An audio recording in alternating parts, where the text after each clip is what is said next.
神户和牛被称为日本3大和牛之首，它是日本神户地区非常特殊的一种牛，主要来源于特定的黑色淡马牛品种。今天我们吃到的这个牛已经是在日本第一梯队的牛了，它家如果不好吃，那可能真的就没有好吃的和牛了。但是由于它有非常严格的饲养标准和品种的要求，所以它的产量极其之低。早在2009年就被美国媒体评为世界上最高级的9种食材之一。剩下8种我们之后再吃吧。今天的废话也很多呢。今天我们去的这家店就是一家非常高级的神户和牛怀石料理店，这里它只有包间，就是主打一个神秘。小菜是小杯沙拉，中间有几根小肋条，但它这个是烟熏，只能感觉到口感很柔软，再加上蛋黄酱，它这个酱像咸咸的蛋黄，加了很多奶油调制而成。可以看下一盘菜是我们的前菜拼盘，不愧是怀石，真的很丰富的一碗菜，一口吃4个菜。和牛寿司的纹理真的很好看，嚼开之后就是一块奶香的寿司。这个是杏鲍菇牛肉饼，它是一坨炸牛肉和豌豆丁儿和一个杏鲍菇一起炸的，是一种非常高级的炸串的味道。鹌鹑蛋加牛筋，它下面这个是用牛筋磨碎之后做成的东西，好丰富的前菜。然后是清口用的番茄，很像广东葱油鸡的那个料。吃完前菜之后是今天的意面，它看上去真的很像西餐版的豌杂。它就是用最高级的食材来做最家常的料理。它在奶油里面加入了白松露，然后再裹上和牛的肉末，会有很浓郁的奶油香和白巧克力坚果的味道。细细的意面也很挂汁，不会很腻。还有只能再上一份这个就好，这个特别的好吃。接着喝一口下午汤，就要进入今天的正题了。现在在我们面前的就是这个国家最高级的和牛了，还端来了一份米饭，这个真的太日本了。然后这个像布丁一样的东西，它是一盘固体的酱油，这个肉在切开的一瞬间，就虽然我已经越牛无数，但它还是很惊艳。最外面的一圈都是脂肪，有纤维感的瘦肉，只有中间的一圈。大家来吃牛排的时候，第一口我的建议是吃沙拉，完了之后你再去吃里脊。它脂肪的那个部分吃起来很像是红烧肉的皮和瘦肉中间的那个部分，太油腻的部分已经被烤走，剩下的脂肪就是能增加香味的部分。再来一坨，我们这次可以加一点它那个固体的酱油在上面，让表皮的温度去融化它，这样吃起来的口感真的很好，吃出了一种烧烤的感觉，我不知道为什么。你来一点米饭真的会很香，酱油、牛油、脂肪块，神户和牛有一种感觉，就是你吃到之后嘴巴里的牛油它会久久不会散去。他家的蔬菜都有一股很浓的牛油味，像是四川干锅里面的蔬菜。然后就开始我们的里脊吧，里脊肉吃起来的感觉就是柔嫩，本来不该有那么多脂肪，但因为它是神户牛，所以它的每个纤维里面会混着非常均匀的脂肪，就是嚼起来会很油润，牙齿把它咬开就会有一丝一缕绵密的感觉，是有齿感的棉花糖。牛排配饭永不靠岸，我推荐在你把牛肉吞下去之前就包一口饭在嘴，它会裹上饭粒更好吃。最后再来一个焦糖布丁，吃起来会有一点点没融化的白糖的颗粒感，最下面是红豆豆类自身的甜味和鸡蛋布丁的甜味真的很配，好吃。最后的水果是脆柿跟提子。今天最大的感觉就是他们把所有的重心都放在了主菜上面，最主要的就是能让客人体验到最顶级的神户和牛这种精心烹饪过的味道，就是能很快让你感受到好的食材加上匠人的手艺是多么的美好。阿基推荐指数9分，卡么样？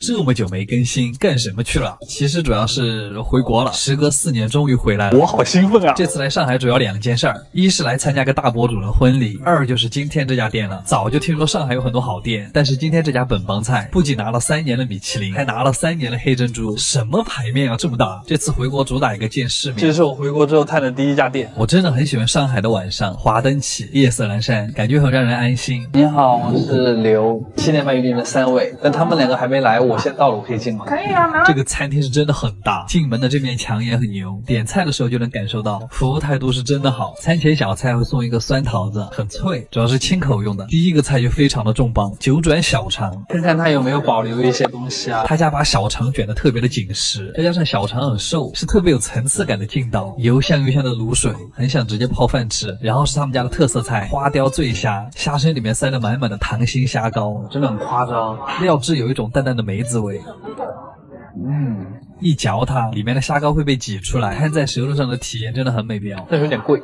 然后这个菜是螺片和田鸡，和田鸡是世界5大名鸡，比我有名多了。淋上料汁拌好之后就可以吃了，厚厚的鸡皮很 Q 弹，而且鸡香特别浓郁。一句话总结就是加了螺片的葱油丝鸡，但这个螺肉确实没什么存在感。然后下面这个菜很厉害，叫红鲟蒸米糕，名字取得真好。简单来说就是猪油饭蒸膏蟹，我也很高兴，它那个红膏真肥美，荷叶的清香也很明显。下面蒸饭用的海鲜酱油特别好，饭的海鲜味特别浓，而且越嚼越香，前肉也很饱满。但这个菜是真的扎实，建议后面再点。然后是一盘煎鱼，鱼皮炸的油脆油脆的，吃起来像蒜瓣肉。然后服务员送了我们一碗福建的卤面，因为是用虾头熬的汤，一翻面那个虾味就扑鼻而来，好浓的虾味。然后这个菜叫姜母鸭，油煎的姜片真的很香，看上去真的很像张茶鸭，但是调味却是生姜汽水。然后这个菜我很喜欢，叫葱烧河鳗，它是把鳗鱼先煎后烧，去骨之后里面塞了香菇。吃的时候我就在想，虽然它是鳗鱼，但真的很像在吃红烧肉，还是肥肥糯糯的那种，舌头一顶，鱼肉就在上膛下面散开了。这个才是意式炸黑猪，酸甜的调味，显得炸过的猪油更香了，很像零食的感觉。然后最后的甜品是个茶冻，我真的太推荐它这个了，十分收敛的奶甜，配上浓郁的茶香，口感就像很稀的双皮奶，特别的好。今天吃的最好吃的菜，每个菜吃完都是最好吃的菜。先讲这一顿。总的来说，这家店吃的非常的开心。如果不考虑价格因素的话，一定常来。阿吉推荐指数8分，好样，回国真好。和牛是日本从1956年起改良牛中最成功的品种，也是全球公认的最优秀的肉用牛。所以就算日本人没身份证，但这牛必须得有，就这么拽。又到了吃和牛的日子。今天我们要去的这家店，它在日本的和牛界非常的有名。就是日本的很多大佬都很喜欢在这家店谈生意。他家在银座，这是一个日本富人很愛消费的地方，好东西很多，但都很贵，可能我这辈子都逛不起。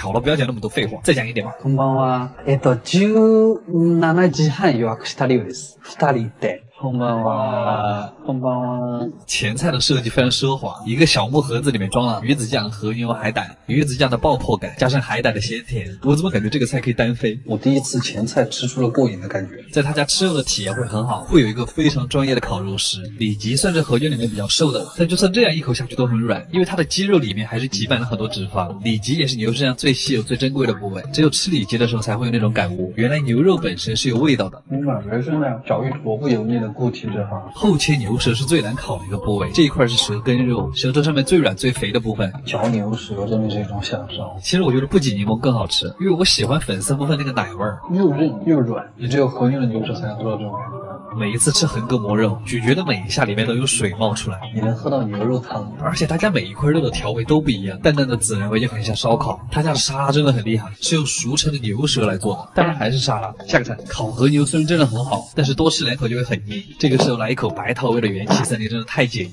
气泡很足也很清爽，白桃味很浓郁，但又不会很甜腻。像平时吃烤肉搭配这种气泡水，中和油腻，烤肉才会越吃越香。好，来继续吃肉，这是一块介于牛胸跟牛腹之间的肉，其实就是胸腹膈膜，比普通的横膈膜肉更肥一点，透着光看就是雪花分布的更漂亮。可能这个就是肉翡翠吧，进嘴特别像牛肉版的咸烧白，嚼得你满口油香。横膈膜是喝浓汤，这个就是喝牛油。这是一片很常见的横切牛舌，从舌尖切到了舌根，没那么软，但是比较脆嫩，吃起来会有嚼内脏的感觉。我还挺喜欢那个腥腥的味道。然后是一片牛腿肉，还配了个米饭，我特别喜欢和牛寿司，带着肉香的米饭，中国味一下会被满足的菜。下面把三明治烤脆，然后会夹着牛里脊最中间的那个部分。对不起郑中基老师，光是制作它的过程看着就很享受，边角料会单独切下来蘸盐吃，这是非常柔和的味道。外面一层吃起来又薄又脆，因为它是油炸的，所以能够锁住很多油水。烤得温热酥脆的吐司，加上鲜嫩多汁的和牛，还刷了一层微辣带着果香的酱汁。它那个肉的质感和虾很像，吃完特别的满足。这是我吃过最好吃的和牛三明治。然后是一片水煮的薄切里脊肉，蘸上他们家特制的咸蛋黄鸡蛋泡泡，再加上了黑松露之后，就是你已经能闻到扑面而来的汽油味了。它很像坚果蛋黄酱包裹着和牛，鸡蛋泡泡里面还有神奇的颗粒感，就像麦丽素的心，脆甜脆甜的。它还是很贴心的，给你上了一碗饭，直接泡在刚才那个汽油蛋液里。这一口饭承载的东西实在是太多了。最后的甜品是一个黑芝麻雪糕，有点像冰淇淋版的铜锣烧。果然这家店出名还是有原因的。阿基推荐指数9分，卡玩意儿就是没吃饱。